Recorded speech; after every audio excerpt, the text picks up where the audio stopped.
அத்தியாயம் 1. அக்கா, அத்தானுக்கு டை முடிச்சு போடக்கூடவா தெரியாது. அப்போ எப்படிச்சு கையில் டையை வச்சுக்கிட்டு ஹாலுக்கும் பெட்ரூமுக்குமா அலப்பாஞ்சுக்கிட்டு இருக்காரு. நர்மதாவின் கிண்டலும் கேலியும் வீட்டையே ஒரு முறை தூக்கி போடுகிறது. சீதா தங்கையை கண்டிக்கும் பாவனையில் ஒரு முறை முறைத்துவிட்டு கணவன் இருக்கும் இடம் தேடி ஓடினாள். இந்தா சின்ன பொண்ணா லட்சணமாயிரு, டை முடிச்சு போட உங்கள் அக்காவுக்கு கற்றுக் கொடுத்ததே நான் தான். கோயில் மாடு மாதிரி ஊரை சுற்றிட்டு இருந்த உங்கள் அக்கா கழுத்தில் ஒரு முடிச்சுக்கு 3 முடிச்சு போட்டவன் நான். அதை நினைப்பில் வச்சுக்க. ஒரு பக்கம் சீதாவுக்கு வாகாய் தன் கழுத்தை காட்டிக்கொண்டே இன்னொரு பக்கம் மைத்துனியை வாரினான் ரவிச்சந்திரன். ஐயா, எங்கள் அக்கா ஒன்றும் கோயில் மாடு இல்லை. நீங்கள் தான் கல்யாணத்துக்கு முன்னாடி அவுத்து விட்ட காலை மாதிரி கண்ட பொண்ணுங்க பின்னாடியெல்லாம் சுற்றுவீங்களாம். எல்லாம் உங்கள் அம்மா கதை கதையாக சொல்லியிருக்காங்க. ரவிச்சந்திரனின் முகம் ஒரு வினாடிக்கு சிவந்து கருத்தது. ஹாலில் உட்கார்ந்திருந்த தன் தாயை பார்த்து சீறி வெடித்தான். இப்போ திருப்தியா? சின்ன வயசில் ஆம்பளை பசங்க அப்படி இப்படித்தான் இருப்பாங்க. கழுத்தில் தண்டோரை மாட்டிட்டு தெரு தெருவா போய் உன்ன மாதிரி எந்த அம்மாவும் சொல்லிட்டு தெரிய மாட்டா. அன்னம்மா கிழவி தலை குனிந்தாள். சீதாவுக்கு அந்த கணமே தங்கையை தனியே அழைத்து போய் கண்ணங்கண்டமாய் அறைய வேண்டும் போல இருக்கிறது. தஞ்சாவூரிலும் நாகப்பட்டினத்திலும் இல்லாத படிப்பா சென்னையில் வைத்து வாழ்கிறது. மெனக்கட்டு இவளை இங்கே வரவழைத்து தன்னுடன் ஏன்தான் வைத்து கொண்டோம் என்று கூட இருக்கிறது. அனுகூல சத்ரு. சீதாவின் அம்மா இப்படித்தான் நர்மதாவை பற்றி சொல்லுகையில் செல்லமாய் குறிப்பிடுவாள். 19 வயது குழந்தை பெண். ஆனால் படிப்பில் படுசுட்டி. பள்ளியிலேயே முதலாவதாக வந்து எல்லாவற்றிலும் நம்பர் 1 இருக்க கொண்டுதானே. ரவிச்சந்திரனே மனைவியிடம் கூறினான்.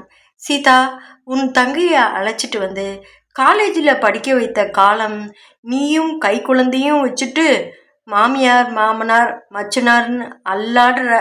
அவ உனக்கு துணையாக இருக்கட்டும். நாம் அவளோட மேல் படிப்பு உத்தியோகம்னு கவனித்து நல்ல இடத்துல கட்டி கொடுப்போம். கணவனின் இந்த வார்த்தைகளில் உருகி போய்த்தான் தங்கையை தன்னுடன் கொண்டு வந்து வைத்து கொண்டாள் சீதா. அவள் குடும்பத்தினருக்கும் இதில் பெருமை கலந்த சந்தோஷம். மச்சினியை நல்லா படிக்க வச்சு முன்னுக்கு கொண்டு வரணும்னு உங்கள் மாப்பிள்ளை ஆசைப்படுறாரப்பா, அனுப்பி வைக்கிறீங்களான்னு சீதா கேட்டா. ஆஹா, இதுக்கு என்னை கேட்கணுமாம்மா? தாராளமாக அழைச்சிட்டு போன்னு சொல்லிட்டேன். மாப்பிள்ளை வீட்டுக்காரங்களும் சும்மா சொல்லக்கூடாது, தங்கமானவங்க. சீதாவின் அப்பா சேதுரத்தனம் திண்ணையில் உட்கார்ந்து வெற்றிலை பாக்கு புகையிலையை அரைத்து கொண்டே வந்து போகிறவர்களிடமெல்லாம் சொல்வார். ரவிச்சந்திரனும் இன்று வரையில் தான் சொன்ன சொல்லை காப்பாற்றித்தான் வருகிறான். ஆனாலும் என்ன செய்வது? அறிவாளியான நர்மதா வாயாடியாகவும் இருக்கிறாளே. பொழுது விடிந்து பொழுது போனால் அவனிடம் வாய் கொடுத்து வம்புக்கு இழுப்பதே நர்மதாவின் முக்கிய பொழுதுபோக்கு. ஏண்டி இப்படி அடிச்சுக்கிறீங்க? அவர் உன் அக்கா புருஷங்கிற நினைப்பு கொஞ்சமாவது இருந்தா இப்படி பேசுவியா? உன்னை இப்போ படிக்க வைக்கிறதே அவர் தான்.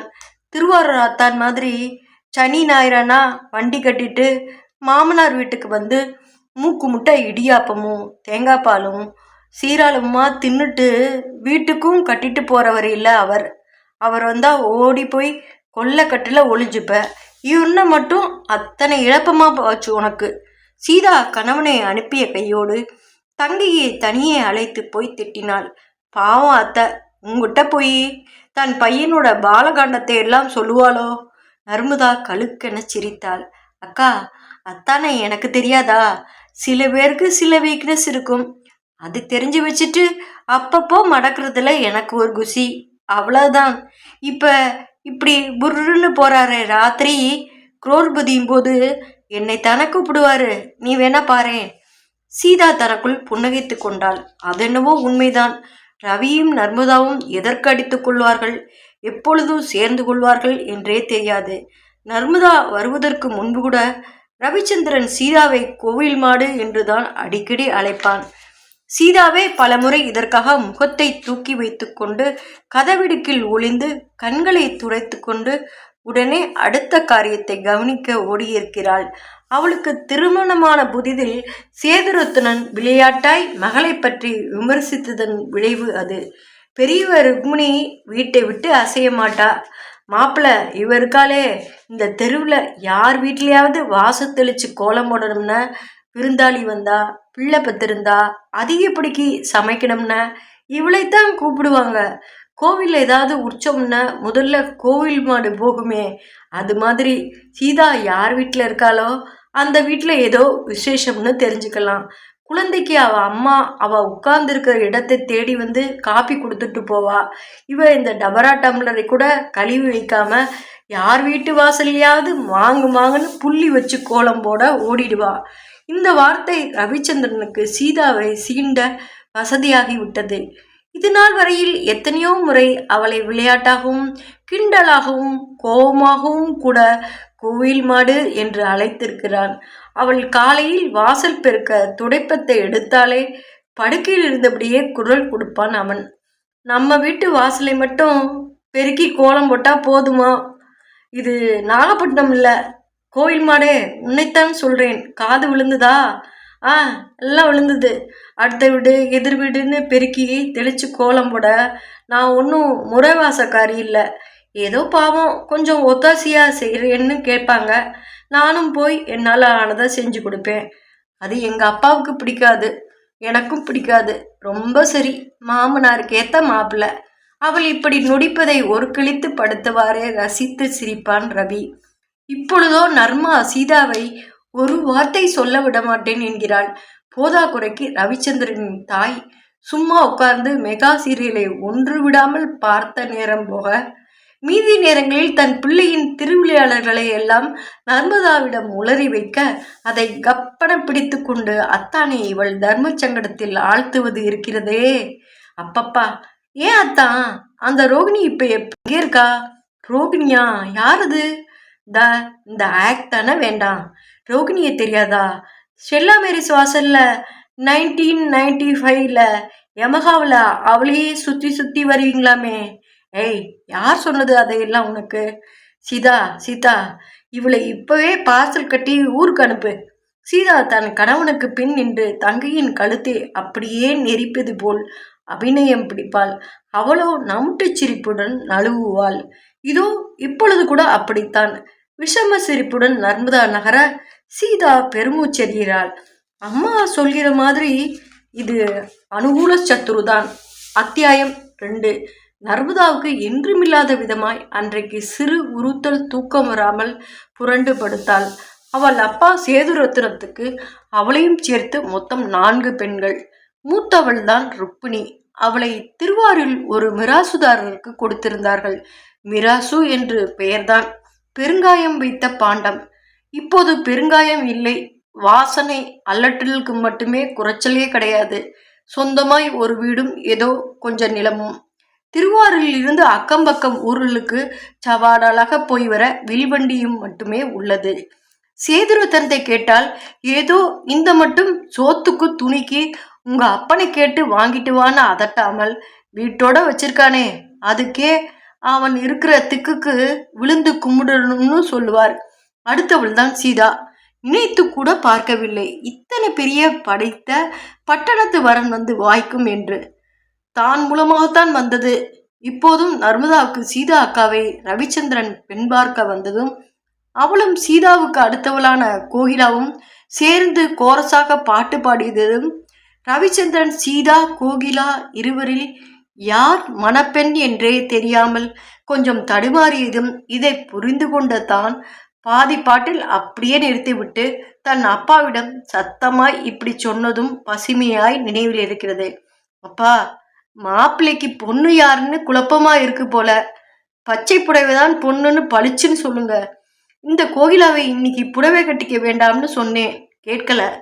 கூடமெங்கும் ஒரு கணம் தூசி விழுந்தால் கூட ஓசை கேட்கும் வகையாக நிசப்தமும் அதைத் தொடர்ந்து எழுந்த பலத்த செய்ப்பும் கோகிலா அழுகையும் அவமானமாக விசுக்கென எழுந்து உள்ளே ஓடியதும் இப்பொழுதும் கூட ரவிச்சந்திரன் நர்மதாவை சீண்ட வேண்டுமென்றால் கோகிலாவைத்தான் சொல்லி காட்டுவான். பொண்ணுன்னா அது பொண்ணு, இருக்கிற இடம் தெரியாது. உங்க அக்கா கோயில் மாடுன நீ எருவு மாடு. அவ ஒருத்தி தான் சமர்த்து. என்ன உன்ன மாதிரி படிப்பு வரல, அதிர்ஷ்டம் மாத்திரம் ஒத்துழைச்சிருந்தா உங்க அக்கா இருக்க வேண்டிய இடத்துல அவ இருந்திருக்கணும். என்ன அப்படி பார்க்கிற? அன்னைக்கு நீ சொல்கிற வரைக்கும் நான் அவளை தான் பொண்ணு நினச்சிட்டு இருந்தேன். அப்புறம்தான் வந்த இடத்துல ரகல வேண்டாமன்னு உங்கள் அக்காவை கட்டிக்க சம்மதிச்சேன். கடைசியில் அந்த திருநெல்வேலி ஹோட்டல் முதலாளி கொத்திட்டு போனான். யார் யாருக்கு எது விதியோ அதானே கிடைக்கும். இப்படி அவன் சொல்லும்போது மட்டும் நர்மதாவுக்கு சுருன கோபம் வரும். அவனை வெட்டி விடுவது போல் பார்ப்பாள். சீதாவோ அதற்கும் புன்னகைப்பாள். ஓரிரு முறை இது பற்றி நர்மதாவே சீதாவுடன் பேசியிருக்கிறாள். ஏங்கா அத்தான் அப்படி சொல்றாரு, நீ பேசாம கேட்டுட்டு நிக்கிற, ஏன் எனக்கு என்ன குறைச்சல்னு திருப்பி கேட்க மாட்டியா? சீதா தங்கையின் கன்னத்தை செல்லமா இழைத்தபடி சொல்வாள். போதுமே, உங்க அத்தானைக்கு வாய்தான் வீராப்பு, மனசுல எதுவுமே கிடையாது. இவ்வளவு பேசுறாரே. கோகிலா இங்க வந்தப்போ அவள் எதிரில் நின்று ஒரு வார்த்தை கூட பேசலையே. என்னமோ இருக்கிறதுலையே நீ தான் கடைக்குட்டி, கொஞ்சம் வெடுக்கும் துடுக்குமா கூட இருக்க, அதனால உன்னை சீண்டி விட்டு வேடிக்கை பார்க்கிறாரு. நர்மதாவுக்கு சீதாவின் இந்த அளவற்ற நம்பிக்கையே அத்தானின் மீது உள்ளூர ஒருவித மதிப்பையும் மரியாதையும் அளித்திருந்தது. அடிக்கடி தனக்குத்தானே சொல்லிக்கொள்வது போல் சொல்லிக் கொள்வாள். ஏய் நர்மு, அத்தான் உனக்கு ரொம்ப தான் இடம் கொடுக்கிறாருன்னு ஓவரா எகிராதே, போதும், ஒரு லிமிட்டோட வச்சுக்கோ. அன்றைக்கு அவள் அந்த ரோகிணி பெயரை இழுத்திருக்கவே மாட்டாள்தான். என்னவோ பொழுது போகாமல் பரீட்சைக்கு படிப்பதற்காக விடுமுறை விட்டிருந்த நேரத்தில் அண்ணம்மா கிழவியின் வாயை கிளறிய போது அவளாய் கிடைத்தது இந்த ரோகிணி சமாச்சாரம். கிழவிக்கு தன் பிள்ளைகளின் குழந்தை பிறவ திருவிளையாளர்களை பற்றி சொல்வதென்றால் கொள்ளையாசை. வாயை கிண்டி தூவுவதற்கென்றே நர்மதா காத்திருந்தது வேறு வசதியாக போயிற்று. ஏன் அத்த, உங்க பிள்ளைக்கு பட்டணத்துல யாருமே பொண்ணு தர மாட்டேன்ட்டாங்களா? இங்கே இருந்து நாகப்பட்டினத்துக்கு எப்படி பொண்ணு தேடி வந்தீங்க? எவனுக்கு பொண்டாட்டி எங்கே எங்கே பிறந்திருக்கான்னு சொல்ல முடியுமா குழந்தை? இங்கே பார்க்காத பொண்ணா? ஐயோ ஐயோ, இவன் காலேஜில் படிக்கிறச்சே ஒரு நாளைக்கு ஒருத்தி பேரை சொல்லுவான். எவ்வளவு ஒருத்தி பேரை சொல்லேண்டா, உன் ஒருத்தனுக்கு நான் பொண்ணுங்களை மருமகளாக்கிக்க முடியும்னு கேட்பேன். அப்போவெல்லாம் என்னம்மா பண்ணுறது, எனக்கு எல்லாரையும் பிடிச்சிருக்கும்மா, எவன் மனசையும் நோகடிக்க மனசு வரலேம்மா. அதுவும் ஸ்டெல்லா மேரிஸ் வாசல்ல ரோகிணின்னு ஒரு பெண்ணை இவன் சுற்றி வந்ததும் அவங்க அப்பா நம்ம வீட்டுக்கு ஃபோன் பண்ணி இவனோட அப்பா கிட்ட காச்சு மூச்சும் கத்தினதும் இருக்கே, அதையெல்லாம் இப்போ நினச்சா வேடிக்கையாக இருக்கும். ஏன் அந்த ரோகிணியே அத்தானுக்கு கல்யாணம் பண்ணி வைக்கல? நல்லா இருக்கே, அந்த பொண்ணு கோடீஸ்வரன் வீட்டு பொண்ணு, காலில் கூட தங்க கொலுசு தான் போட்டுட்டு காலேஜுக்கு வருவாளாம். நம்ம குடும்பம் ஏதோ இப்போ ரவி படிப்பை முடிச்சுட்டு தலையெடுக்க ஆரம்பித்ததுக்கு அப்புறம்தான் கொஞ்சம் நிமிர்ந்தே நிற்கிறது. அதுக்கு முன்னாடி ஆஸ்தி பாஸ்தின்னு எதுவும் கிடையாது. மாமாவுக்கு கவர்மெண்ட் உத்தியோகம் இருந்தது, நல்ல மனுஷன்கிற பெயர் இருந்தது. அவருக்கு இந்த உச்சாணி கொம்புலெல்லாம் போய் பெண் எடுக்க பிடிக்கல. மேலும் அவ எல்லாம் குடும்பத்துக்கு ஒத்து வருவான்னு நினைக்கிற ஒரு வாய் காப்பி போட்டுத்தானே அவளை கேட்க முடியுமா? அப்புறம் என்னாச்சு என்னாச்சு, உங்கள் மாமா வேண்டாம்ட்டாரு. அவர் பேச்சை மீறி இது வரைக்கும் யாரும் எதுவும் செஞ்சது இல்லை. கொஞ்ச நாளைக்கு தாடி வளர்த்துட்டு காலையிலே 8 மணிக்கு கிளம்பி போனான். நடு ராத்திரி வந்து கதவை தட்டுறதுன்னு வச்சிட்டு இருந்தான். ஊமை சாமியாட்டம் எதை கேட்டாலும் தலையை மட்டும் ஆட்டிக்கிட்டு இருந்தான். அப்புறம் படிப்பை முடிச்சதும் வேலை கிடைச்சதும் பதவி மேலே பதவி வந்ததும் எல்லாம் சரியா போச்சு. இப்போ பாரு, உங்க அக்கா சீதாவோட முந்தானையை பிடிச்சிட்டு அலையிறான். இந்த ஆம்பளைகளே இப்படித்தான். கிழவி நீளமாக பேசிவிட்டு கடைசியில் ஒட்டு மொத்தமாய் எல்லா ஆண் பிள்ளைகளுமே இது போலதான் என்று ஒரு முத்தாய்ப்பும் வைத்தாள். நர்மதா அப்போதைக்கு அந்த பேச்சை அப்படியே சிரித்தபடி விட்டுவிட்டாள். அவள் மட்டும் என்ன கல்லூரியில் படிக்கவில்லையா? இளைஞர்களின் துள்ளலும் துடிப்பும் பற்றி அவளுக்கு தெரியாதா? எத்தனை வாலிபர்கள் அவளது சிநேகிதிகளையும் அவளையும் சுற்றி வட்டம் போட்டு கொண்டிருக்கிறார்கள். ஆனால் இதுவரையும் அவளும் எவனிடமும் மாட்டவில்லை. எவனும் அவளுக்காக அவள் அத்தான் ரவிச்சந்திரன் போல் தாடி வளர்த்து துக்கம் கொண்டாடவில்லை. இதை யோசித்து கொண்டே படுத்தவளுக்கு காலையில் ரவிச்சந்திரனிடம் கொஞ்சம் சுமூகமாக பேசி முதல் நாளைய சீற்றத்தை மறக்கடிக்க வேண்டும் என்று தோன்றியது. மறுநாள் காலையில் எழுந்தவுடனேயே அவள் ரவிச்சந்திரனின் அறைக்குத்தான் போகிறாள். சமையலறையில் இருந்தபடியே இதை கவனித்த சீதா கிண்டலாக குரல் கொடுத்தாள். என்ன, காலங்காத்தால அத்தான உசுப்பி விட போறியாக்கும்? அவர் அங்கே இல்லை. இல்லையா? இல்லைன்னா எங்கே போயிருக்கார் இவ்வளோ சீக்கிரம் எழுந்து? பாதி ராத்திரி டைரக்டர்கிட்ட இருந்து ஃபோன் வந்தது. அவரை காலம்புற ஃப்ளைட்டில் கிளம்பி பம்பாய் வர சொல்லி இன்னும் 1 வாரத்துக்கு இந்த வீடு நிம்மதியாக இருக்கும், உங்கள் 2 பேரோட சண்டை இல்லாமல். பாவம் பிரேமி குட்டி தான் அப்பாவை ரொம்ப மிஸ் பண்ணும் இல்லையாடா கண்ணா? அவள் இப்படி தனது 1.5 வயது மகளை பார்த்து கேட்க, அது கேட்க என்று 2 பல்லை காட்டி சிரிக்க நர்மதாவுக்கு கொஞ்சம் ஏமாற்றம்தான். ஆனால் அவள் அன்று நடுப்பகல் தனது சிநேகிதி ஒருத்தியை பார்க்க ராஜா அண்ணாமலைபுரம் வழியாக போக அடையார் கேட் ஹோட்டலிலிருந்து மிக மென்மையாக சினுங்கிய துணியில் ஹாரன் ஒலித்தபடி வெளியே வந்த பென்ஸ் காரில் சிவந்த பெண் வண்டியோட்ட பக்கத்தில் அமர்ந்து அவள் தோளில் கை போட்டபடி உல்லாசமாய் போனவனை பார்த்து புருவம் உயர்த்தினாள். அத்தியாயம் 3. அனாவசியமாக எதையாவது சொல்லி தெளிந்த நீரோடை போல் இருக்கும் சீதாவின் மனசை குழப்ப விருப்பமில்லை நர்மதா. அவளுக்கே தான் பார்த்தது தன் அத்தானைத்தானா என்கிற சந்தேகம் உள்ளூர உறுத்தி கொண்டிருக்கிறதே. ரவிச்சந்திரனின் படிப்பும் உத்தியோகமும் அவனை கார் வைத்து கொள்ளும் அளவுக்கு உயர்த்தியிருந்தாலும் அவன் வைத்திருப்பது என்னவோ ஒரு மோட்டார் சைக்கிள் தான். வேலையில் சேர்ந்து 10 வருடங்களில் மளமளவென்று முன்னேறியிருப்பதாக அவன் வீட்டார் சொல்வார்கள். அதுவும் அண்ணாமா வாய் நிறைய கூறுவாள், எல்லாமே என் மருமகள் சீதா வந்த வேலைதான். இப்போது இருக்கும் வீடு கூட இவன் ஒரு சம்பாத்தியத்தில் மட்டும் வாங்கியது இல்லை, அப்பாவின் ஓய்வூதியத்தில் இருந்தும் தனது பங்குக்கு அலுவலகத்தில் கடன் வாங்கியும் தான் கட்டியிருக்கிறான். என்ன இப்போது இருப்பது போல எலி வங்கு பிளாட் இல்லை. அடையாறில் 2 கிரவுண்ட் என்பது அத்தனை சாதாரணமான விஷயம் இல்லை. அது கூட அவனது அலுவலகத்தில் வேலை பார்க்கும் நண்பரின் நிலம் என்றும் அவசர பண தேவைக்காக அதை வந்த விலைக்கு கொடுத்தார் என்றும் அடிக்கடி சொல்வான். நிலம்தான் 2 கிரவுண்டு தவிர வீடு சிமில் போல சின்னதாகத்தான் இருக்கும்.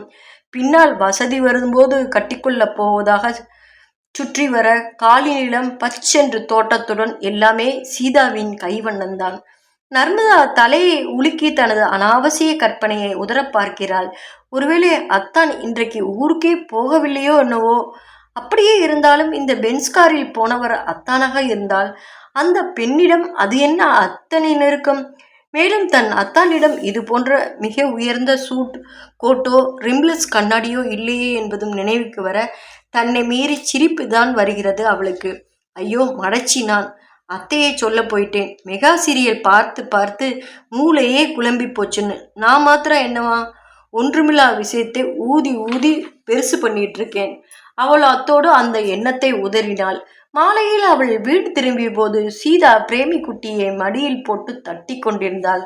முகம் மெலிதான கவலை ரேகை. என்னக்கா, எங்கடி போயிட்ட? காலையிலிருந்து குழந்தைக்கு உடம்பே சரியில்லை, கை விடாம அலறா. சமயம் பார்த்து உங்க அத்தானும் ஊரில் இல்லை, நீயும் எங்கேயோ போயிட்ட. சேகர் என்னன்னா? அவன் எங்கே அத்தனை சீக்கிரம் வீட்டுக்கு திரும்புவானா என்ன? எங்க ஃப்ரெண்ட்ஸ் கூட உட்கார்ந்து அரட்டை அடிச்சிட்டு இருக்கானோ யாருக்கு தெரியும்.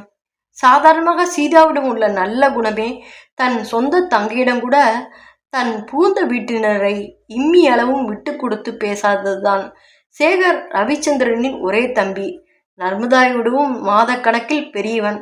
ஆனால் படிப்பிலாகட்டும் மற்ற வீட்டு பொறுப்புகளில் ஆகட்டும் அவன் சம்பந்தப்படவே மாட்டான். என்ன படிக்கிறான் என்றே இதுவரையில் தெரியாது.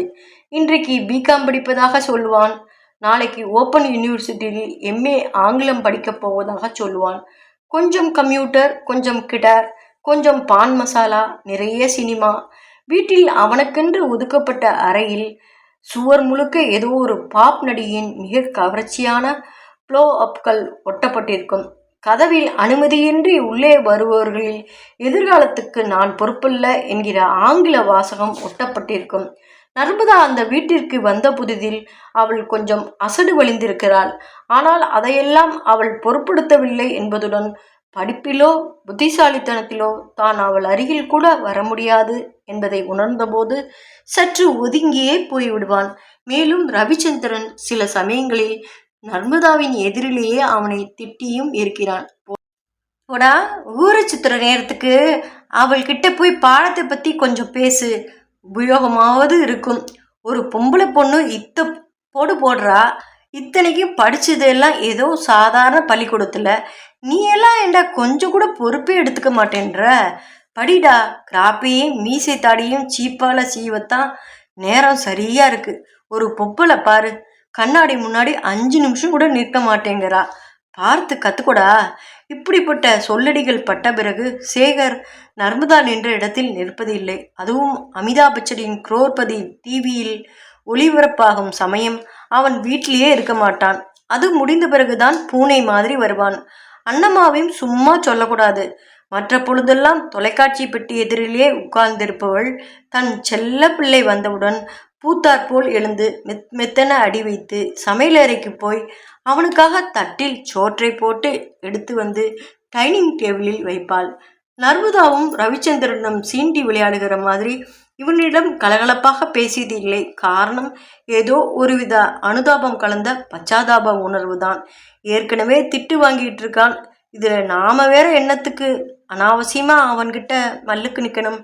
ஆனால் வீட்டில் யாரும் இல்லாத போது கூட சேகர் சாப்பிடக்கூட வராமல் வெளியே சுற்றி கொண்டிருப்பது கொஞ்சம் எரிச்சலாக கூட இருந்தது அவளுக்கு. அத்தான்கிட்ட இருந்து போய் சேர்ந்துட்டுதா ஃபோன் வந்ததா? எங்கே? காலையில டைரக்டர் மீட்டிங்னு சொன்னாரு. ராத்திரி டின்னர் முடிச்சு ரூமுக்கு திரும்ப குறைஞ்சது மணி 10 ஆகாது. அப்புறம்தான் பண்ணுவாரு. நர்மதா குழந்தையை தொட்டு பார்த்தால் உடம்பு சுட்டது. மெல்லிய சினுங்களும் அரைக்கண் செருகளும். என்னை உடனே கவனி என்றது. அவள் தானே போய் டாக்டரின் தொலைபேசி எண்ணை தேடினாள். எனக்கா? குழந்தையை வழக்கமாக காண்பிக்கிற சைல்டு ஸ்பெஷலிஸ்ட் டாக்டர் விஸ்வநாதனோட ஃபோன் நம்பரை எங்கே எழுதி வச்சிருக்க? அதெல்லாம் உன் அத்தான் தான் டைரியில் எழுதி வச்சிருப்பாரு. அவர் தானே ஃபோன் போட்டு அப்பாயின்மெண்ட் வாங்குவார். அந்த ஒரு கணத்தில் சீதாவின் மீது சொல்ல முடியாத எரிச்சல் தான் வந்தது நர்மதாவுக்கு. என்னக்கா, நீ கேஸ் தீர்ந்து போச்சுன்னா ஃபோன் பண்ணி சொல்கிறல்ல, அந்த நம்பர் எழுதி வச்சிருக்கல்ல, இன்னும் மளிகை கடை ஃபோன் நம்பர், கோடி வீட்டு சாரதா மாமியோட ஃபோன் நம்பர், உன்னோட பூந்த வீட்டு தூரத்து உறவுக்காரரான பிச்சு தாத்தாவோட ஃபோன் நம்பர், இப்படி வரிசையாக எல்லா நம்பரையும் எழுதி வச்சிருக்கேல்ல. குழந்தையோட டாக்டர் நம்பர் உன்கிட்ட இருக்க வேண்டாமா? சீதாவின் அகன்ற விழிகளில் மெலிதான நீர்த்திரை. எதை இன்னும் ஞாபகம் வச்சுக்கிறது? ஏதோ இன்னி வரைக்கும் டாக்டர் வீடு, நகைக்கடை, வீட்டு வரி, டெலிஃபோன் பில், இப்படி பெரிய விஷயங்கள் எல்லாம் அவர் தான் பார்த்துக்கிட்டு இருக்காரு. திருத்துப்புன்னு இவர் ஊருக்கு கிளம்பி போவார். குழந்தைக்கு அந்த சமயம் பார்த்து உடம்புக்கு வரும்னு நான் கண்டேனா? சரி சரி, அழாதே. அத்தான் டைரியை கையோடு கொண்டு போயிருந்தா நான் டைரக்டரையை புரட்டி பார்த்து தான் நம்பரை கண்டுபிடிக்கணும். இப்படி சொன்னவள் ரவிச்சந்திரன் மேஜை இழிப்பறைகளில் எல்லாம் குடைந்து விட்டு உதட்டை பிதுக்கியபடி டெலிஃபோன் டைரக்டரை எடுக்க அதன் உள்ளட்டையில் RHI என்கிற 3 எழுத்தில் சுமார் 7-8 தொலைபேசி எண்கள் குறித்தி வைக்கப்பட்டிருக்க ஏதோ ஒரு உந்துதலில் முதலில் இருந்த தொலைபேசி எண்ணை தட்டினாள். எதிர்முனையில் ஹலோ என்கிற குரல். சந்தேகமில்லாமல் அது அவள் அத்தானுடையது. அத்தியாயம் 4. அன்று இரவு முழுக்க சீதாவும் நர்மதாவும் இமையோடு இமை மூடவில்லை. சீதாவுக்கு என்னதான் டாக்டரிடம் போய் மருந்து வாங்கி குழந்தைக்கு ஊசியும் போட்டுக்கொண்டு வந்து விட்டாலும் இந்த சமயத்தில் கணவர் ஊரில் இல்லையே என்கிற தாபம். நர்மதாவுக்கு எப்படியோ டாக்டரை தொலைபேசியில் பிடித்து அக்காவையும் குழந்தையையும் காட்டிக்கொண்டு வந்து விட்டாலும் உள்ளூர் அந்த RHI தொலைபேசி எண்களும் அத்தானின் குரலுமே சுற்றி சுழன்று கொண்டிருந்தன. அவளுக்குள் ஏதோ ஒரு பட்சி சொல்லிற்று. உன் அத்தான் எந்த ஊருக்கும் போகவில்லை. இங்கேதான் இந்த சென்னை மாநகரின் ஏதோ ஒரு முனையில் கம்மன இருக்கிறார்.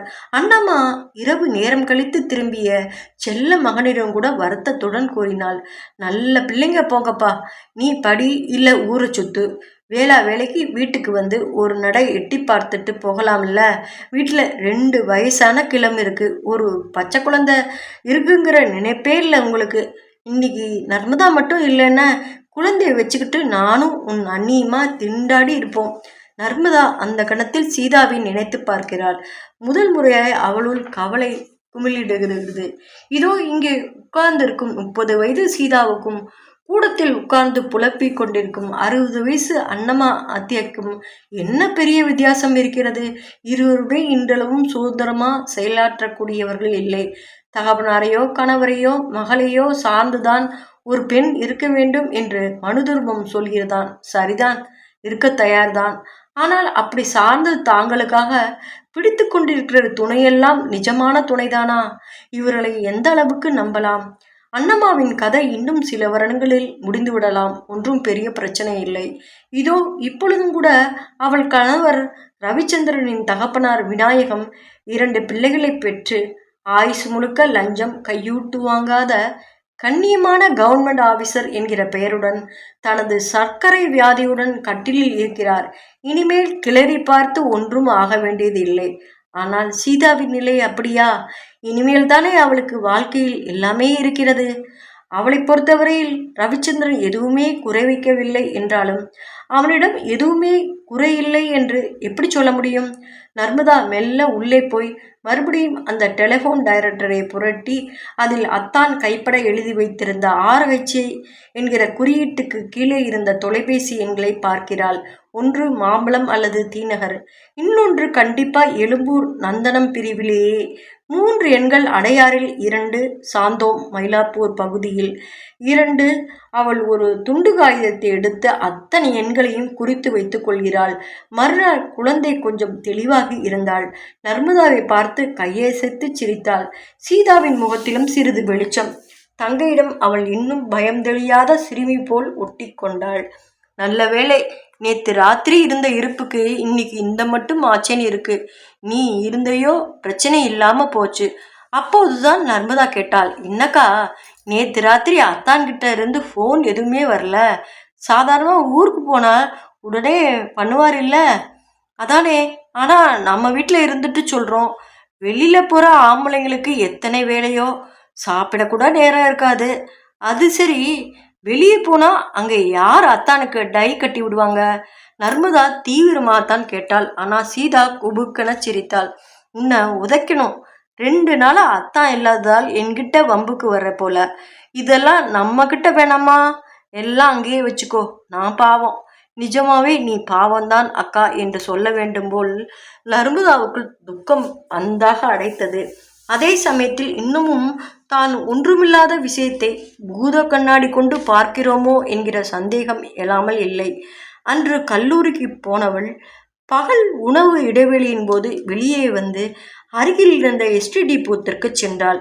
முதல் நாள் வந்த எண்ணை தொடர்பு கொண்டு ரவிச்சந்திரனின் குரலை கேட்டாலோ அதே எண்களை சுழற்றினாள். ஹலோ. எதிர்முனையில் கேட்ட குரல் நேற்றைய குரல் இல்லை. ஆனால் இதுவும் ஒரு ஆண் குரல்தான். கொஞ்சம் கட்டையாக ஒரு வேலையாளின் குரல் போல் இருந்தது. ஹலோவை அந்த மனிதன் உச்சரித்த விதம் ஹலோ என்றிருந்ததால் நர்மதா ஒரு கடம் திகைத்து உடனேயே சமாளித்து அசட்டு துணிச்சலுடன் கேட்டாள், மிஸ்டர் ரவிச்சந்திரன் இருக்காரா? இல்லையே, இப்பதான் சித்த முந்திய அம்மாவோட வெளியில போயிருக்காரு. பதறும் நெஞ்சை நடுக்கையால் அழுந்த பிடித்தபடி அவள் குரல் கம்ப மேலும் விசாரித்தாள். எங்கே போயிருக்கார் தெரியுமா? அவரோட செல் நம்பர் இருக்கா? செல் நம்பர் இருக்குதுங்க, ஆனா யாருக்கும் கொடுக்கறது இல்லை. இப்போ அவங்க எங்கே போயிருக்காங்கன்னு தெரியாது. நீங்க யாருன்னு சொன்னா ஐயா வந்ததும் சொல்றேன். ஐயாங்கிறது அவர்தான்மா, ரவி ஐயாவைத்தான் சொல்கிறேன். நீங்கள் யாரு? எங்கே இருந்து பேசுகிறீங்க? அவள் அதற்கு பதிலளிக்காத ரிசீவரை பொட்டன வைத்து விட்டாள். அடுத்து எழும்பூரில் உள்ள இன்னொரு எண்ணுக்கு முயற்சித்தாள். இங்கே கொஞ்சம் கனமான பெண்மணியின் குரல் முழுக்க ஆங்கிலமும் அதிகாரமும் குரலில் துணித்தது. மிஸ்டர் ரவிச்சந்திரன், முதலில் நீ யாருன்னு சொல்லு. நான் அவங்க ஆஃபீஸ்லேருந்து பேசுகிறேன். ஏய், யார் நீ? அவர் ஆஃபீஸில் இருக்கிறவங்க யாரும் இங்கே ஃபோன் பண்ண மாட்டாங்க. எதிர்ப்புனையில் ரிசீவரை அரைந்து வைக்கும் சத்தம். ஆக மொத்தம் தன் அத்தான் ரவிச்சந்திரன் உள்ளிரிலேயே எங்கேயோ எதற்காகவோ ஒளிந்து கொண்டு இருக்கிறார் என்பதை நிதானமாய் தெரிந்து கொண்டாள் நர்மதா. சொல்லி வைத்தாற்போல் அன்றிரவு சீதாவுக்கு ஃபோன் வந்தது. சீதா துக்கமும் அவசரமும் அவஸ்தையும் ஒரு சேர அவிழ்த்து விட்ட கன்றுக்குட்டி தாய்மடியை முட்டுவது போல் தன் கணவரிடம் கேள்விகளால் முட்டினாள். என்னங்க நீங்கள் நேத்தே ஏன் ஃபோன் பண்ணலை? இங்கே பிரேமிக்கு திடீர்னு காய்ச்சல். உங்களோட டைரியை எங்கே வச்சுட்டு போனீங்கன்னு தெரியல. நல்ல வேளை டாக்டரோட நம்பரை கண்டுபிடிச்சிட்டு அழைச்சிட்டு போனா. சாப்பிட்டீங்களா? ஏன் நேற்று பூரா ஃபோனே பண்ணலை? ஆமாம், வயசானவர்களும் ரொம்ப கவலைப்பட்டு போயிட்டாங்க. சேகரா? அவன் எப்பவும் போல லேட்டாக தான் வரான். இந்த வாயாடுகிட்ட பேசுறீங்களா? பக்கத்துல நிற்கிறா. சீதா படபடவன பேச நர்மதா அவளையே விழுங்கி விடுவது போல் பார்க்கிறார். அவன் என்ன சொன்னானோ? ஒரு கணம் சீதாவின் முகத்தில் மெல்லிய குழப்பம். நேத்திக்கு நர்மதா காலேஜுக்கு போயிட்டாலே, வீட்டிலேயே இல்லை, பக்கத்தில் தான் இப்போ நிற்கிறா. பேசுங்களேன். என்ன வேலை இருக்கா? சரி சரி, அப்புறம் நிதானமாக பேசுங்க. எப்படியும் இந்த சனிக்கிழமை ஊருக்கு திரும்பிடுவீங்கள்ல? என்ன, ஞாயிற்றுக்கிழமை ராத்திரி ஆகுமா? சரியா போச்சு. காலையில விழுந்துடுச்சு, ஆபீஸ்க்கு போகத்தான் சரியாக இருக்கும். அவள் காற்று போன பலூனாய் ரிசீவரை வைத்துவிட்டு தங்கையை பார்க்கிறாள். வழக்கமான பல்லவிதான். போனா சொன்ன நாளில் என்னைக்கு திரும்பி இருக்கார் உங்க அத்தான்? சனிக்கிழமை காலையில வரேன்னு சொன்னவர் இப்போ ஞாயிற்றுக்கிழமை ராத்திரி தான் என்கிறார். என்னமோ அவசர வேலையில் இருக்காராம். உன்னிடம் அப்புறம் பேசுறாராம். பிரேமியை டாக்டரிடம் அழைத்து போனதுக்கு உனக்கு தேங்க்ஸ் சொல்ல சொன்னார். நர்மதா தலை குனிந்து நகத்தை கழித்தாள். அத்தியாயம் 5. ரவிச்சந்திரன் வீடு திரும்பி ஒரு வாரத்துக்கு மேல் ஆகிறது. ஆனாலும் அவனிடம் பழைய கலகலப்பில்லை. காலையில் 8 மணிக்கு ஆபீஸ்க்கு கிளம்பி போகிறவன் இரவு 11 மணிக்கு மேல்தான் வருகிறான். நடுவில் 2 முறை சேகர் பொறுப்பில்லாமல் இருப்பதற்காக நடுக்கூடத்தில் நிற்க வைத்து திட்டினான். பிரேமி பா என்று அழைத்தபடி அவன் கால்களை கட்டி கொண்ட போது, இந்தா இவளை தூக்கிக்கோ, ஆபீஸ்க்கு கிளம்புற நேரத்தில் என் சட்டை பெண்டை எல்லாம் கசக்கிடுவா என்று உள்நோக்கி குரல் கொடுத்தான். 3 தடவை நர்மதாவை நேருக்கு நேர் சந்திக்கக்கூடிய சந்தர்ப்பம். என்ன, எக்ஸாம்லாம் எப்படி பண்ணியிருக்க என்று கேட்டபடி ஒரு முறை நகர்ந்து விட்டான். இன்னொரு முறை அவள் காலை காஃபியுடன் டைனிங் டேபிளில் அமர்ந்திருந்த போது எதேச்சியாக கேட்பது போல் கேட்டான். மத்தியானம் லஞ்சு கையில் எடுத்துட்டு போறேல்ல? அவள் சட்டென தன் மீது வீசப்பட்ட கேள்வியில் ஒரு கடம் திணறி எடுத்துட்டு போறேனே என்று பதிலளித்தாள். சிறிது நேரம் மௌனத்துக்கு பிறகு ஏன் கேட்கிறீங்க என்று அவள் கேட்க அவன் அதற்கு நேரடியாக பதில் சொல்லாமல் போகிற போக்கில் சொல்லி கொண்டே போனான். காலம் ரொம்ப கட்டுக்கிடக்கு. வீட்டில் பெரியவங்க பார்த்து பார்த்து டிஃபனை கட்டி கொடுத்தாலும் காலேஜ் நிழலோடு அதை சாப்பிட்டு மிச்ச பொழுதை வீணாக்காமல் படிக்கிறதுக்கு பதிலாக லஞ்ச் டைமில் பெண்கள் நிறைய வெளியே சுற்றுறாங்கன்னு நியூஸ் வந்தது. ஹோட்டலில் போய் சாப்பிட்றது, ஃபாஸ்ட் ஃபுட் கடையில் கும்பலாக நிற்கிறது, எஸ்டிடி பூத்தில் ஃபோன் போட்டு பாய் ஃப்ரெண்ட்ஸுகளுடன் அரட்டை அடிப்பது, இதெல்லாம் அதிகமாகிடுச்சு. அவள் சடக்கென நிமிர்ந்து பார்த்தாள். அந்த ஒரு கணத்தில் ரோசத்தில் முகம் குங்குமமாய் சிவந்து போயிற்று. தப்பு செய்கிறதெல்லாம் இவர், அதை எப்படி கூசாமல் என்னை சொல்லலாம்? இந்த எரிச்சலில் அவளை மீறி வார்த்தைகள் விடித்தன. எனக்கு என்றைக்குமே டபுள் கேம் ஆடுற பழக்கம் இல்லை. எதுவானாலும் என்னை நேரடியாக கேட்கணும். அவன் நின்று திரும்பி பார்த்து அலட்சியமாய் சிரித்தான். இப்போ நான் என்ன சொல்லிட்டேன்னு உனக்கு இத்தனை கோபம் வருது? உனக்கு கார்டினாக இருக்கேன், படிக்க வைக்கிறேன், ஜாக்கிரதையாக இரு என்று சொல்ல எனக்கு உரிமை கிடையாதா என்ன? தாராளமா. உங்களுக்கு இல்லாத உரிமை வேறு யாருக்கும் இல்லை. ஆனால் என்னை சொல்கிறதுக்கு முன்னாடி அவங்கவுங்க இந்த கேள்வியை நாம் கேட்கலாமான்னு ஒரு தடவை கேட்டு பார்த்துக்கிட்டா தேவலை. அவன் இந்த வார்த்தைகளால் தாக்குண்டு கையில் இருந்த தினசரியை விசிறி விட்டு கிளம்ப சீதாதான் பாவம் பின்னாலேயே பதைத்து போனாள். ஐயோ என்னங்க நீங்க, அவ ஒரு குழந்தை. எப்பவுமே பச்சை மிளகாயை கடிச்ச மாதிரி வெடுக்கென பேசுவாள். காலங்காத்தால அவகிட்ட வாயை கொடுத்துட்டு மனைவி சொல்வதை காதில் வாங்கி கொள்ளக்கூடிய நிலையிலே இல்லை ரவிச்சந்திரன். அடுத்தாற்போல் மோட்டார் சைக்கிள் புறப்படும் சப்தம்தான் நாராசமாய். வாடிப்போட முகத்துடன் உள்ளே வந்த சீதா தங்கையிடம் படபடவன பொறிந்தாள். இந்தா, இன்னைக்காவது அவர் உன்னை ஒரு வார்த்தை சொல்லியிருப்பாரா? இதே சேகரை எத்தனை பேச்சு பேசுறார். அவன் தாங்கிட்டு நிக்கல, நீ மாத்திரம் ஏன் பதிலுக்கு பதில் உடனே கொடுக்குற? அவன் ஊர் சுற்றுறான், காலேஜ் கட் பண்ணுறான், ப்ரௌசிங் சென்டரில் போய் உட்காந்து இன்டர்நெட்டில் கண்ட வெப்சைட்டை பார்க்குறான், திருட்டு தம் அடிக்கிறான், குடிக்கிறேன்னு சொல்லிட்டு விஸ்கி அடிச்சுட்டு நடு ராத்திரியில் வீடு வந்து சேர்றான். இதுவே நான் எந்த தப்பை செஞ்சேன்னு அவர் சொல்லட்டும், அப்புறம் நான் எல்லாத்தையும் கேட்டுக்கிறேன்.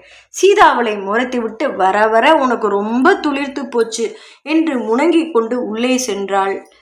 3வது தடவை ரவிச்சந்திரன் நர்மதாவோட பேசியது ஒரே ஒரு வார்த்தை தான். டெலிஃபோன் டைரக்டர்லாம் யார் எடுத்தது? எடுத்தா மறுபடியும் அதை இடத்துல வைக்க தெரியணும். சாரி. இப்படி கூறி நர்மதா டைரக்டரை எடுத்து அதன் இடத்தில் வைக்கும்போது தான் கவனித்தாள். முதல் பக்கத்தில் RH என்கிற குறிப்பில் தொலைபேசி எண்கள் எழுதப்பட்டிருந்த பக்கம் எதுவுமே இல்லாமல் பளிச்சென சுத்தமாக இருந்தது. அந்த எண்கள் பென்சிலால் எழுதியிருந்தாலும் அழிந்திருக்கக்கூடும். பால்பெயின் பேனாவிலால் எழுதப்பட்டிருந்த அத்தனை எண்களும் எங்கே போயின?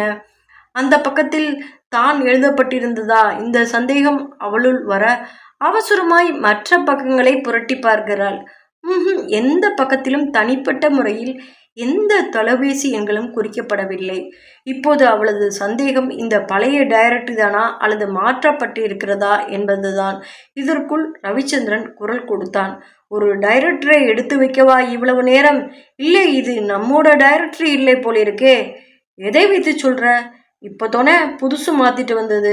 மாசத்துக்கு ஒரு டைரக்டரி வெளியிட இது என்ன மாத நாவலா?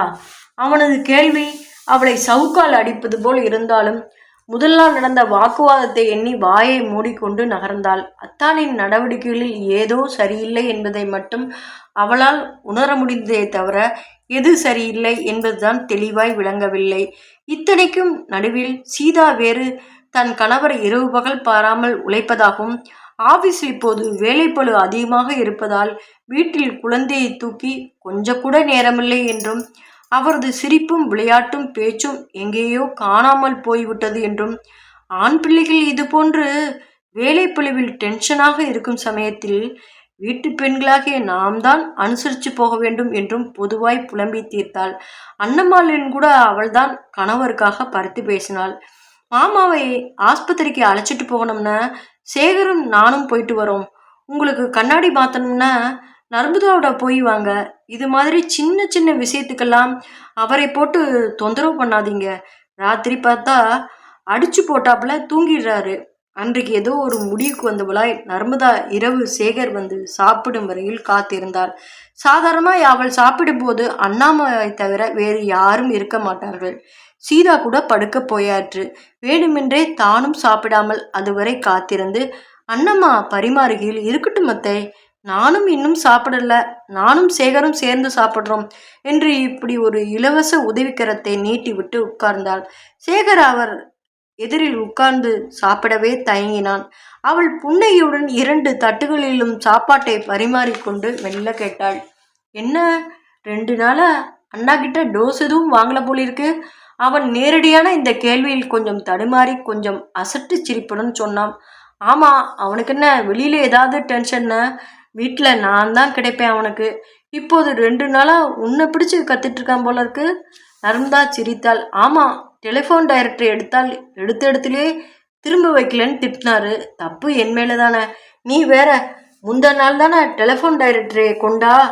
ஆஃபீஸ்க்கு இன்னும் புது டைரக்டரி வரலேன்னு கொண்டு போனான். நான் தானே கொண்டு போய் மோட்டார் பைக்கில் வைத்தேன். ராத்திரி திரும்ப வந்தப்போ பைக்கை எடுத்து செட்டில் வைக்கிறப்போ சைடு பேக்ஸில் டைரக்டரி இருக்கு, எடுத்து வான்னான். அவன்தான் வாங்கி இப்படி வீசி போட்டான். இப்படி சொன்னவன் கண்களை சிமிட்டி மேலும் அவளிடம் கூறினான். அது வேற ஒன்றும் இல்லை, ஐயாவுக்கு திடீர்னு ஃபாரின் ட்ரிப் சான்ஸ் அடிச்சிருக்கு, அதுதான். அத்தியாயம் 6. வீடு கொள்ளாத கூட்டம். தஞ்சாவூர், நாகப்பட்டினம், திருவாரூரே புயல் அடித்தார் போல் வீட்டுக்கூடத்தில் மையமிட்டிருந்தது. ரவிச்சந்திரனின் தந்தை விநாயகம் வாய் வலிக்க சொல்லி கொண்டிருக்கிறார். என்னமோ 1 வருஷமா நிலை கொள்ளாம தவிச்சிட்டு இருந்தான். இவன் ஆஃபீஸில் மொத்தம் 130 பேரை இந்த வேலைக்காக தயார் பண்ணியிருக்காங்க. பம்பாயில் இன்டர்வியூவில் மொத்தம் 8 பேர் தான் செலக்ட் ஆகியிருக்காங்க. வயசான அப்பா அம்மாவை விட்டுட்டு அமெரிக்கா போக அவனுக்கு கொஞ்சம் கூட விருப்பமே இல்லை தான். செலக்ட் ஆக மாட்டோம்னு நினைச்சானாம். விசாவும் அங்கேருந்து லெட்டரும் வந்தப்போ என்கிட்ட வந்து நின்று என்னப்பா பண்ணுறதுன்னு கண்கலங்கி நின்றான். அட, நமக்காக நம்ம குழந்தையோட எதிர்காலம் வீணாகக்கூடாதுன்னு நான் தான் போயிட்டு வைப்பான்னு சொல்லிட்டேன். என்ன 2 வருஷம் ஓடுற ஓட்டம், நடுவில் ஃபோன் தான் இருக்குது, பேசிக்கலாம். இங்கேருந்து ஒவ்வொரு மாதமும் யாராவது போயிட்டு வந்துடட்டும் இருக்காங்க. சும்மாவா? எங்கள் குடும்பத்திலே இவன் தான் முதலாக கடல் தாண்டி போக போகிறான். இவர் இத்தனை சொன்னது கூடியிருந்த விருந்தினர்களுக்காகவா அல்லது சமையல் அறைக்குள்ளேயே பொங்கி பொங்கி அழுது கொண்டிருக்கும் சீதாவுக்கா என்பது தெரியவில்லை. சேகர் கூட அண்ணனின் எதிரில் தைரியமாய் சிரித்த முகத்துடன் அமர்ந்திருந்தான். இப்போ அமெரிக்காவே மயிலாப்பூர் மாதிரி ஆயிட்டது. எங்கே திரும்பினாலும் நம்ம தமிழ்காரங்க தான். முந்தி மாதிரி ரொட்டியை தின்னுட்டு ஜூஸை குடிச்சிட்டு உட்கார்ந்துருக்கணும் அவசியம் இல்லை. ஃபர்ஸ்ட் கிளாஸ் உடுப்பி ஹோட்டல் எல்லாம் அங்கேயே வந்தாச்சு. இவன் என்னமோ வாரம் ஒரு முறை அமெரிக்கா போய் வருவது போல பேசுகிறான். சேதுரத்தனம் முகமெல்லாம் புன்னகை வழிய மேல் சவுக்கத்தால் முதுகை தேய்த்தபடி ரவிச்சந்திரன் எதிரில் வந்து சொல்கிறார். அங்கே ஏதாவது நம்ம ஜாதி பையன் கிடைச்சா இந்த வாயாடிக்கு சேர்த்து வளைச்சு போடுங்க மாப்பிள்ள. நீங்களா பார்த்து ஏதாவது செஞ்சாதான் உண்டு. இல்லைன்னா ஒரு திருவாரூர், திருநெல்வேலி மாதிரி தெற்கே எங்கேயாவது தான் நான் தேடிட்டு போகணும். இவளுக்கு அதெல்லாம் சரிப்பட்டு வராது. ரவிச்சந்திரன் ஓரக்கண்ணால் மைத்துனியை பார்த்தபடி மாமனாரிடம் சொன்னான். நீங்க வேற இன்னும் எந்த காலத்துல இருக்கீங்க? உங்க சின்ன பொண்ணு தனக்கேத்த ஆளை தானே தேடிப்பா. இந்த பதில் சேதுருத்தனம் விரண்டே போனார். போதாக்கூரைக்கு திருவாராத்தன் வேறு எல்லார் எதிரிலும் எடக்காக கேட்டு வைத்தார். என்னம்மா மாப்பிள்ளை இப்படி சொல்றாரு? அப்படி யாரையாவது பார்த்து வச்சிருந்தா முன்கூட்டியே சொல்லிடு. ஒரு ரிசப்ஷன் கார்டாவது அனுப்புவேல்ல. நர்மதா சீறி விழுந்தாள். ரகசியமா கல்யாணம் பண்ணிக்கிட்டு ஒளிஞ்சு வாழ்றதுக்கு நான் ஒன்றும் இந்த ஆம்பளைகளை மாதிரி கோலை இல்லை. யாருக்காகவும் வேஷம் போடணுங்கிற அவசியம் இல்லை. ரவிச்சந்திரன் இப்போது மைத்திரியை துளைத்து விடுவது போல் பார்த்துவிட்டு நகர்ந்தான். அன்றிரவு ரவிச்சந்திரனுக்கு உதவியாக சேகரும் அவளும் பெட்டி படுக்கைகளை கட்டி கொண்டிருந்த போது எதேச்சியாக சொல்வது போல் நர்மதா சொன்னாள்.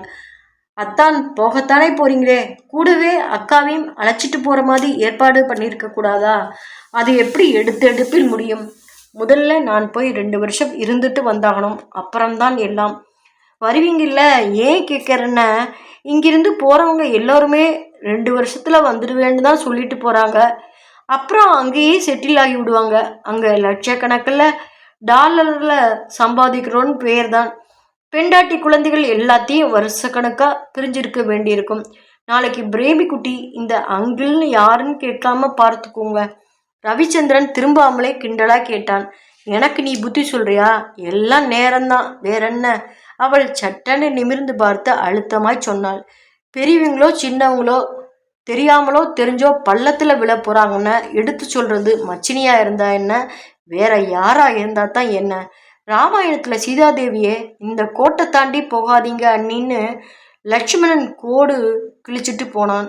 அன்னைக்கு அந்த வார்த்தையை சீதையை மதிச்சிருந்தா ராவண யுத்தமே வந்திருக்காது, லங்கா தகனமே நடந்திருக்காது. கேட்டாளா? கேட்கலையே.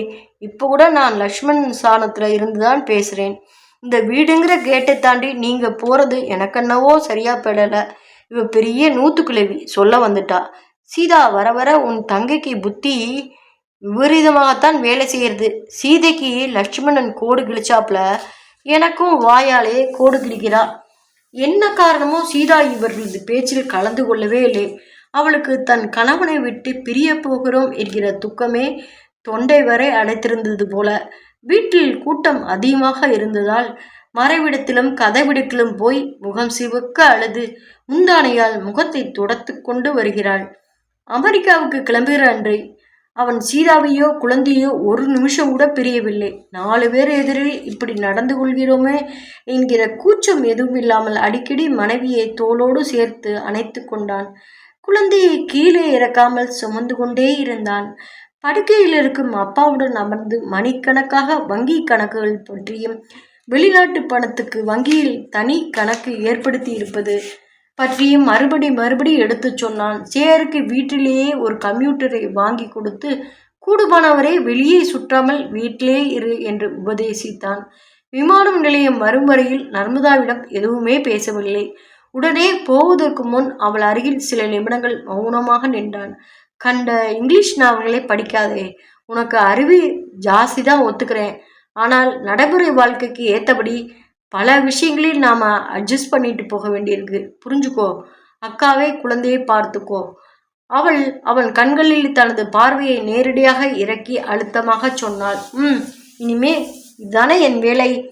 அவளது பதிலில் ஒரு கணம் திகைத்தாற் போல நின்ற அவன் சற்றென விடைபெற்றான்.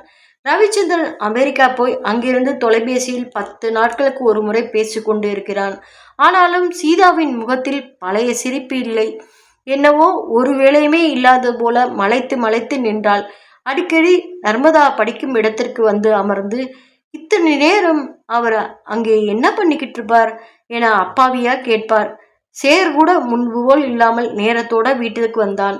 அன்று நர்மதா சீதாவின் அறையை ஒழித்த போது RHI என்ற குறியீட்டுடன் ஒரு விசிட்டிங் கார்டு இருந்தது. RHI industries private limited. Narmada அதை எடுத்து பத்திரப்படுத்தி கொண்டாள். மறுநாள் அந்த நிறுவனத்துக்கு அவள் தொலைபேசியில் தொடர்பு கொள்ள எதிர்முனையில் லேடி ரிசப்ஷனிஸ்டின் இனிமையான குரல். Yes, Rohini industries. May I know who is in the line? Narmada மிடறி விடுங்கினாள். ரோகிணி. இந்த பேரை எங்கேயோ எப்போதோ கேட்ட ஞாபகம் சட்டென நினைவுக்கு வரவில்லை. எதிர்முனையில் திரும்ப திரும்ப ஹலோ ஹலோ சத்தம். அவள் தன்னை சுதாரித்து கொண்ட கேட்டாள். மேடம் இருக்காங்களா? அவங்க அமெரிக்காவில் இருக்காங்க. அத்தியாயம் 7. 4-5 நாட்களாக இந்த பெயரை எங்கே கேட்டோம்னு மண்டையை உடைத்து கொண்டதற்கு அன்றைக்கு அண்ணம்மாவின் வார்த்தைகள் அந்த பெயரையும் அதை தான் உச்சரித்ததால் ரவிச்சந்திரனின் முகத்தில் ஏற்பட்ட சீற்றத்தையும் பளிச்சென நினைவுக்கு கொண்டு வர முடிந்தது அவளால். சேகரா, உன்னை தேடிட்டு அருணாங்கிற பொண்ணோட அண்ணன் வந்துட்டு போனான். என்ன நீ காலேஜில் அந்த பொண்ணை துரத்தி துரத்தி வம்பு பண்றியா? அவன் வந்த வேகத்தை பார்த்தால் தூங்கிக்கிட்டு இருந்த உங்க அப்பாவை எழுப்பி ஒரு பாட்டம் கத்திட்டு தான் போவான் போலிருந்தது. நல்ல வேளை ஏதோ சொல்லி சமாளிச்சு அனுப்பினேன்.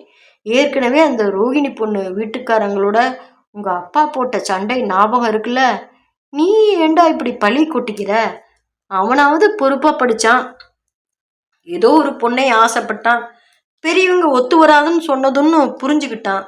உனக்கு இன்னும் படிப்பே முடியல, அதுக்குள்ள இதெல்லாம் என்னடா அவஸ்தை? உங்க அண்ணன் இருந்திருந்தா நாக்க பிடுங்கிக்கிற மாதிரி பேசியிருப்பான்.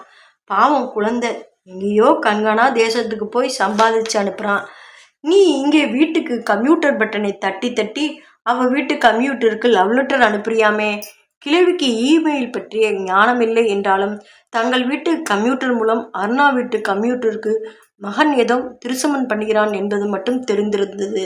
சீதா இது எதையுமே காதில் வாங்காதவளாய் தன் வேலையில் ஈடுபட்டிருந்தாள். நர்மதா தான் அக்காவின் அருகில் போய் நின்று, ஏங்கா அந்த ரோகிணியை நீ பார்த்துருக்கியா என கேட்டாள். எந்த ரோகிணியே? அதான் அத்தை சொல்றாளே, அத்தானோட மாஜி காதலே. அசடு மாதிரி பேசாத. சின்ன வயசுல எல்லோரும் செய்யறது தான் அவரும் செஞ்சிருக்காரு. இதை பெருசு பண்ணி விவகாரமாக்கிறதுக்கு நான் தயாரா இல்லை. அப்படியா? அந்த பெண்ணை அப்புறம் அவர் பார்த்தாரா? அவளோட கான்டாக்ட் இருக்கான்னு தெரிஞ்சுக்க வேணாமா? ஒன்றும் வேணாம், அவரை பற்றி எனக்கு தெரியும். அதற்கப்புறம் சீதா அங்கே நிற்கவே இல்லை. ஆனாலும் 2-3 தினங்களில் நர்மதா மிக சுறுசுறுப்பாக விஷயங்களை சேகரித்து விட்டாள். இன்று நேற்றில்லை. ரவிச்சந்திரன் படிப்பை முடித்து வேலையில் சேர்ந்ததே ரோகிணி இண்டஸ்ட்ரீஸ் கிளை நிறுவனத்தில்தான். இப்போது கூட மொத்த நிறுவனங்களுக்கும் முதலாளி ரோகிணியும் அவள் தாய் சரோஜாவும் தான். எப்பொழுதோ அவள் அப்பா காலத்தில் ஏற்படுத்திய நிறுவனம் இந்தியாவில் மட்டுமின்றி வெளிநாடுகளில் பல பல பெயர்களில் விழுந்துவிட்டு படர்ந்திருக்கிறது. இத்தனைக்கும் ஒரே வாரிசான ரோகிணி பிடிவாதமும் கண்டிப்பும் நிறைந்தவள். தனக்கு வேண்டியதை சாதித்து கொள்ள எந்த எல்லை வரைக்கும் செல்ல தயங்காதவள். ரோகிணி நிறுவனத்தின் எந்த கிளைக்கு சென்றாலும் அங்கே சேர்மனுக்கு அடுத்தபடியாக மதிப்புடனும் மரியாதையுடனும் பேசப்படுவது ரவிச்சந்திரனைத்தான். கிட்டத்தட்ட முதலாளி என்றே அழைக்கப்பட்டான் அவன். இப்போது கூட ரோஹிணிக்கும் அவனுக்கும் எத்தகைய தொடர்பு இருக்கிறது என்று நிறுவனத்தை சேர்ந்த யாருமே வாய் திறந்து சொல்வதில்லை. அவளையே ரவி சார் பற்றி பர்சனலாக எதுவும் கேட்காதீங்க, விஷயம் மேடம் காது வரை போனால் எங்கள் சீட்டு கிழிந்துவிடும் என்கிற அளவுக்கு ஊழியர்கள் பயந்தார்கள். இப்போதும் அவள் வேறு ஒரு நிறுவனத்தின் பெயர்தான் அமெரிக்காவுக்கு சென்றிருக்காளே தவிர RHI நிறுவனம் பெயரில் செல்லவில்லை. மெல்ல ஒரு மாதிரியாக விசாரித்ததில் தற்சமயம் இங்கே சரோஜாவும் பேர குழந்தைகளும் மட்டும் இருப்பது தகவல் தெரிந்தது. பேர குழந்தைகள் என்றால் ரோகிணியின் பிள்ளைகளா? அவளது கேள்விக்கு அந்த மேல்மட்ட குடும்பத்துக்கு குழந்தைகள் படிக்கும் கான்வென்ட் பதில் சொல்லியது. எஸ், ரோகிணி மேடத்தோட 2 பிள்ளைகளும் இங்கேதான் படிக்கிறாங்க. பெரியவனுக்கு 6 வயசு, சின்னவனுக்கு 4 வயசு. இப்போதான் நர்சரியில் சேர்ந்துருக்காங்க. எதுக்கு கேட்குறீங்க? இல்லை, ரோகிணி எங்கள் பெரிய அக்காவோட கிளாஸ்மேட். அவங்கள பற்றி விசாரிக்க வந்தேன். ஃபாரினில் இப்போ இருக்கிறதா சொன்னாங்க. பசங்க மட்டும் இங்கே படிக்கிறதா கேள்விப்பட்டேன். நீங்கள் பெரிய மேடத்தை கான்டாக்ட் பண்ணியிருக்கலாமே, அதாவது குழந்தையோட பாட்டியை. நர்மதா அந்த கான்வென்டின் ஆசிரியை பார்த்து சிநேகமாய் சிரித்தாள். நான் ஒரு வேலை விஷயமா வந்தேன். ரோகிணி இல்லாட்டி அவங்க ஹஸ்பண்டையாவது சந்திக்க முடியுமான்னு பார்க்கிறேன்.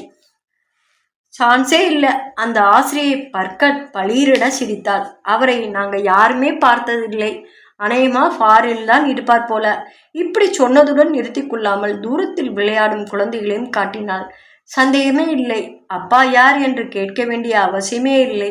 அச்சில் வார்த்தால் போல் ரவிச்சந்திரனின் முகசாயல் சின்னதின் கண்ணக்கதிப்பில் பிரேமிக்குட்டி தெரிந்தாள். நர்மதா கான்வெண்டை விட்டு வெளியே வரும்போது கிட்டத்தட்ட நொறுங்கி போயிருந்தாள். இதை எப்படி சீதாவிடம் சொல்வது? ரோகிணியைத்தான் ரவிச்சந்திரன் முதலில் மணந்திருக்கிறான். கண்டிப்பா அவர்கள் தங்களது திருமணத்தை பதிவு செய்திருப்பார்கள். ஆனால் தன் பெற்றோரின் விருப்பத்தை புறக்கணிக்க இயலாமல் சீதாவை பார்த்து 3 முடிச்சிட்டிருக்கிறான் அவன். அப்படியானால் சீதாவின் கல்யாணம் எந்த கோர்ட்டில் செல்லுபடியாகும்? கல்யாண பத்திரிகையை அச்சடித்து சத்திரம் பார்த்து அப்பாவின் குருவி மூக்கு சேமிப்பில் ஓடி ஓடி 2 நாள் தெருக்கூத்து ஆடுவது போல் விடிய விடிய வாழையிலிருந்தும் நாதசுரமும் பட்டுப்புடவைகளும் சீர்பாத்திரங்களும் வைத்து மகளை 4 பேர் அறிய கன்னியாதானம் செய்து கொடுத்திருக்காரே தவிர, இந்த திருமணத்துக்கு முன் இந்த மாப்பிள்ளை எந்த கன்னியைக்கும் புருஷனாக இருந்திருப்பானா என்கிற சந்தேகம் ஏன் அப்பாவுக்கு வரவில்லை? இது என்ன அவஸ்தை? சட்டப்படி பார்க்க போனால் ரோகிணிதானே மனைவியாகிறாள். 2வது திருமணத்துக்கு எப்படியும் அவள் சம்மதி கொடுத்திருக்க மாட்டாள். ஆனால் அதே சமயம் அவனது வீட்டில் அவன் திருமணத்தை பற்றிய பேச்சுக்கு முற்றுப்புள்ளி வைக்க இப்படி ஒரு விஷயத்துக்கு ஒத்துக்கொண்டிருப்பாள். இப்போது யோசித்து பார்த்தால் நர்மதா தன் அத்தான் மாதத்தில் 20 நாட்கள் போல் இரவு வீட்டில் தங்கினாலும் பகல் பொழுது முழுக்க ஆபீஸ் என்று வெளியிலேயே இருக்கிறார். 10 நாட்கள் டெல்லி, பாம்பே, கல்கத்தா என்று டூர். இந்த அசட்டு பெண் சீதா கணவன் வெளியில் சாப்பிட்டு வயிற்றை கெடுத்துக்கொள்ளக் கூடாதென்று தினம் தினம் விடிய காலையில் எழுந்து காலை டிஃபனும் பகல் உணவும் பறக்க பறக்க செய்து கொடுத்து கொண்டிருக்கிறாள்.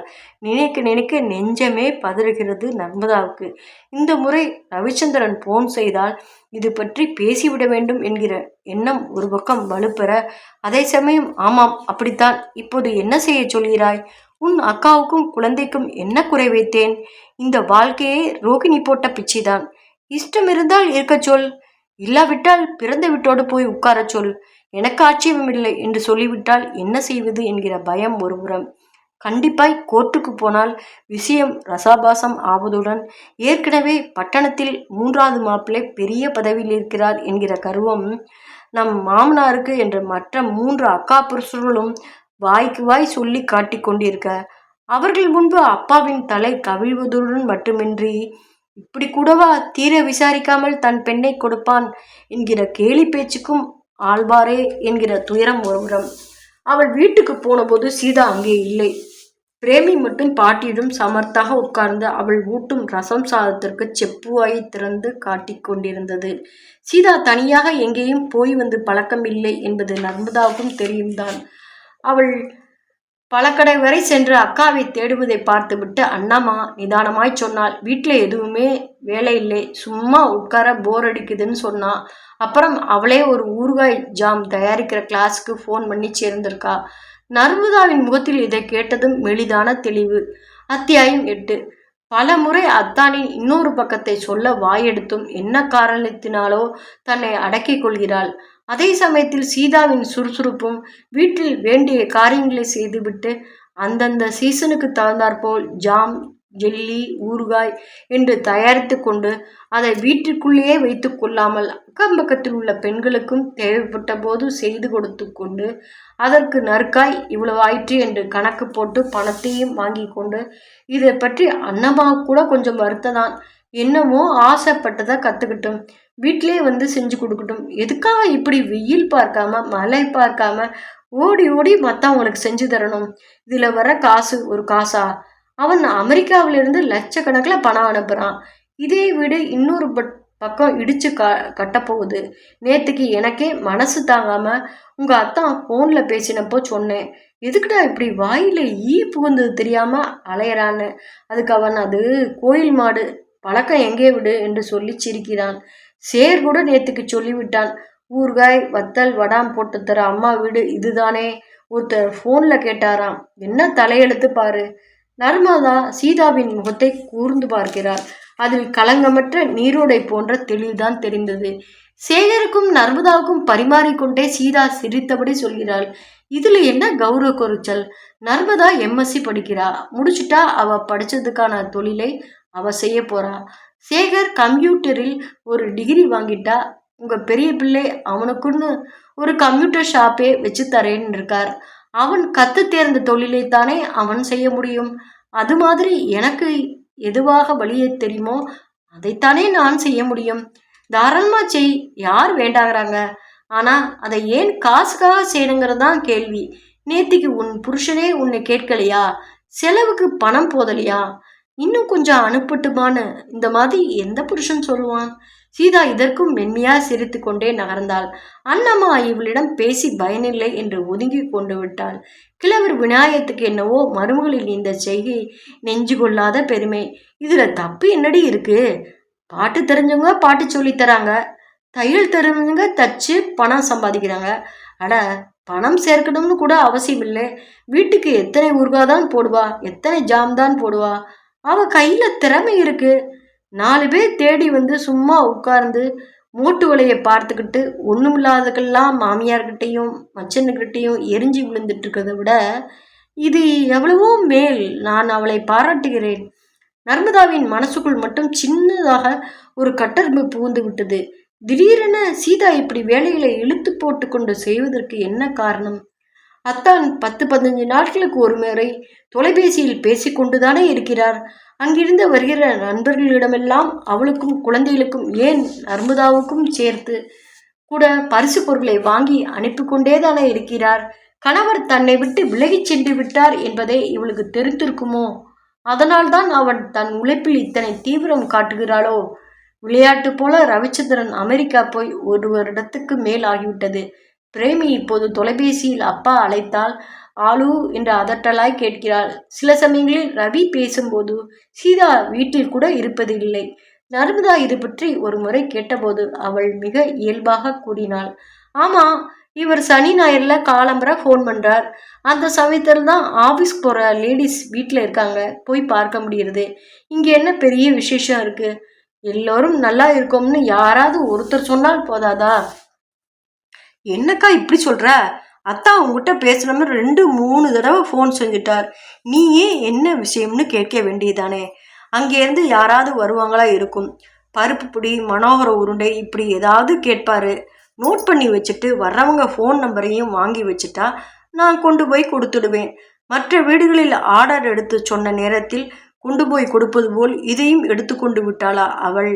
அன்று நர்மதாவை காலையிலே எழுப்பி சாப்பாட்டு மேஜையில் அடுக்கி வைத்துள்ள சிற்றுண்டி உணவு வகைகளை காட்டி அண்ணம்மாவுக்கும் சேகருக்கும் விநாயகத்துக்கும் பரிமாறி அவளையும் சாப்பிட சொல்லிவிட்டு விடுவிடுவென வெளியே நடையை காட்டினாள்.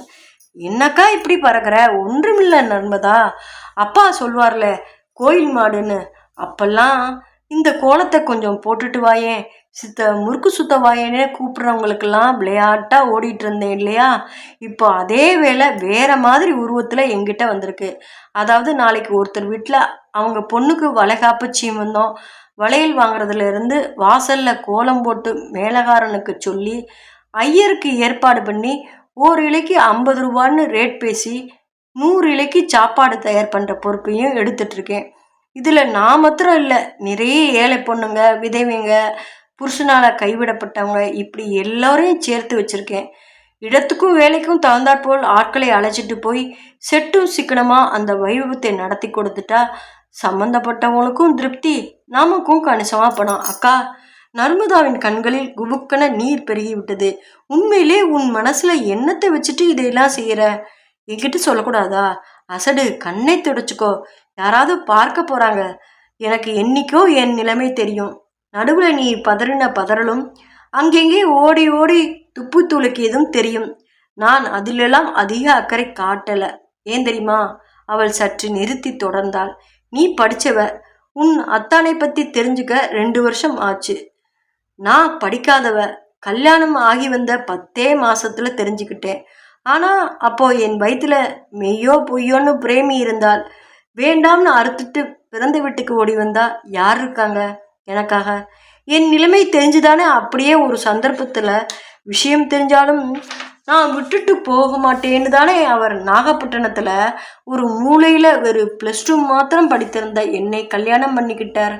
டைவர்ஸ் வாங்கலாம் தான், ஆனால் கல்யாணமே செல்லியானது என்கிற நிலை வரைச்ச எந்த கோர்ட்டில் போய் எதை ரத்து செய்ய முடியும்? கட்டின தாலியை வேணால் சுழற்றி வைக்கலாம். அப்புறம் நம்ம அப்பாவும் அம்மாவும் மற்றவங்க முகத்தில் எப்படி முடிப்பாங்க? அதனாலே நானே ஏற்றுக்கிட்ட முடிவு தான் இது.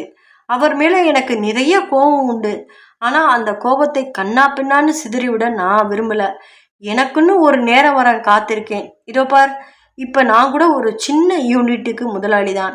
என்னை நம்பி 30 பேர் இருக்காங்க. இப்போ வர சித்திரைக்குள்ள கண்டிப்பாக 50 பேர் ஆயிடுவாங்க. செப்பரேஷன்னு தனியாக போய் ஊரில் உட்கார்ந்து கேட்குறவங்களுக்கெல்லாம் பதில் சொல்கிறத விட உள்ளுக்குள்ளே ரகசியமாக ஒதுங்கி வாழ்கிறது எவ்வளவோ தேவையில்லை இல்லையா? நான் எப்போவோ ஒதுங்கிட்டேன். வாசலில் கோலம் போடணும்னா விடிகாலையில் எழுந்து இருட்டோட போடணும். அப்போ தான் போட்ட கோலத்தில் ஏதாவது பிசுறு இருந்தால் உடனே அழித்து திருத்தி போட முடியும். வெளிச்சம் வந்ததுக்கப்புறமா தப்பு தப்பாக புள்ளி வச்சுட்டு சேர்க்க முடியாமல் அழிச்சிட்டு உட்கார்ந்துருக்கிறது அசிங்கம்.